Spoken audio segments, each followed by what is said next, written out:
terminal phase of that flight and the landing itself on the moon. I was telling Neil not to land because we were next. But he did a great job. One, dial please for mankind. Every Apollo mission starts the same. 3 men in a capsule sit atop the giant Saturn V rocket, waiting for its monstrous engines to propel them off the Earth. The 3-stage Saturn V stands 363 feet tall, and at launch weighs more than 6 million pounds. Its 3 stages generate nearly 9 million pounds of thrust. It is the largest rocket ever flown. 5, 4, 3, 2, 1, 0. All engines running. Commit. Liftoff. When Apollo 12 leaves Pad 39A on the second moon landing mission, the Saturn V proves its mettle. 36 seconds after lifting off in a rainstorm, lightning hits the rocket and waylays the crew's control panel. I don't know what happened here. We had everything in the world drop out. I'm not sure if we get hit by lightning.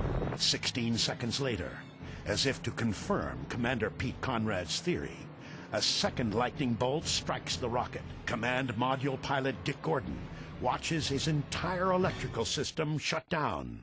The moment of the lightning strike, the reverse current relays did their job and shut down the fuel cells.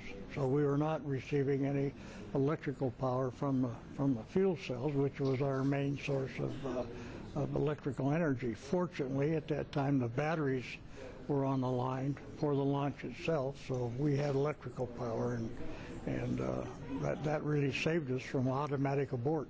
13 Saturn V rockets fly during Apollo, including every moon mission. Although anomalies occur, no Saturn V ever fails. I think I see my crater. Hey, baby. I'm not sure. Including Apollo 12's. There it is! Son of a gun! Right down the middle of the road! A major goal of the mission is to execute a pinpoint landing in an area called the Ocean of Storms. So NASA said, we're going to demonstrate this by picking a certain crater, and then we'll send you there. And the crater we're going to pick is the one that has Surveyor 3 in, that landed inside this crater some 33 months earlier. And that may have been a small one for Neil, but that's a long one for me. And we landed, and the first thing Pete did when he got out was go around and looked and see if Surveyor was in that crater. Boy, you'll never believe it. That's what I see sitting on the side of the crater.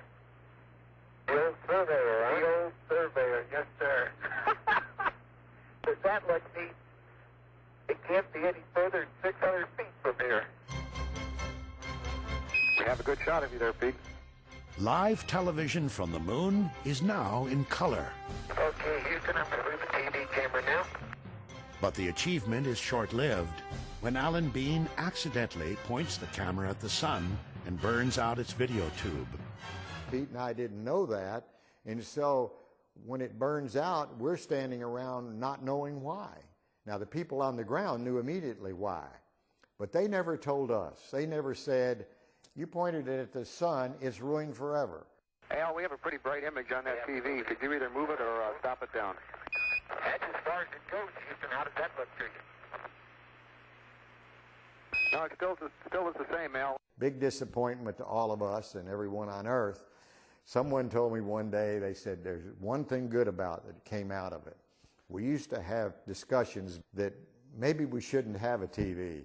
They said, after your mission, never had that discussion anymore. Everybody agreed we needed TV. NASA closes out the 60s by landing humans on the moon. Not once, but twice. The third attempt comes to be known as NASA's most successful failure. Okay, Houston, we've had a problem here. That's one small step for man.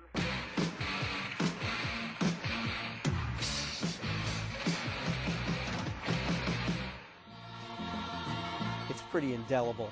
I remember sitting in my parents' bedroom in front of the old black and white Zenith. It was truly an incredible moment, and I knew that I was witnessing something that was absolutely a turning point in human history. Mark, Diane, please, for mankind.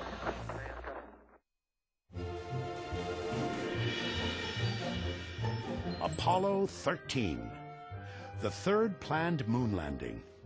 Commander Jim Lovell's second trip to the moon. This time, he'll not only orbit the lunar surface, but also leave his footprints in its powdery dust. Houston, we've had a problem. But instead of describing a lunar landscape, Lovell finds himself halfway to the moon, talking with Mission Control about his dying command module. Main B, bus undervolt. Roger, main B undervolt. Stand by 13, we're looking at it. Electrical power is disrupted, and readings in the capsule and at Mission Control don't jibe.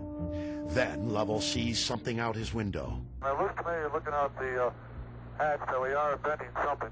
We are venting something out into space. The explosion of an oxygen tank in the service module has damaged several key systems. The astronauts must scour 24 instruments, 40 alarm indicators, 71 lights, and 566 switches to regain control of their spacecraft. With the loss of oxygen, because we used oxygen to produce electricity, all of our electrical power would quit. And when that happened, because we controlled our engine by means of electrical power, we'd lose the entire propulsion system. And so, you know, essentially it took a while for all that to sink in, that it dawned on me that we were in very serious trouble. The crew of Apollo 13 never gets the chance to land on the moon. They can only slingshot around it and, with their lunar module Aquarius as their lifeboat, hope to make their way safely back to Earth. We had to invent ways to navigate. We had to find ways to stretch the electrical power. Our crew was suffocating. We had to find ways to remove the carbon dioxide so the crew wouldn't suffer from CO2 poisoning. We never had discussed the possibility of not surviving or getting back to the Earth. It was probably in all of our minds, but we were working hard to figure out what we had to work with and what we had to do to get back. The command module, shut down and unheated for 3 days, would now have to be restarted. Condensation is everywhere. The whole instrument panel was covered with water, and of course I knew that there was water probably behind the panel on all the wiring harnesses, and so we worried about electric shorts. We were virtually going down rows and pushing in circuit breakers. We figured the best we could do is we started down the row and started smelling. You can smell an electric short. We'd back up and pull some out and hope we could quickly isolate which was the culprit. But there are no shorts, due perhaps to the capsule redesign after the Apollo 1 fire. Sealing the electrical connections also means they're now waterproof for landing. Let's get it. Farewell, Aquarius. We thank you. After its harrowing 6-day ordeal, Apollo 13 safely splashes down in the Pacific.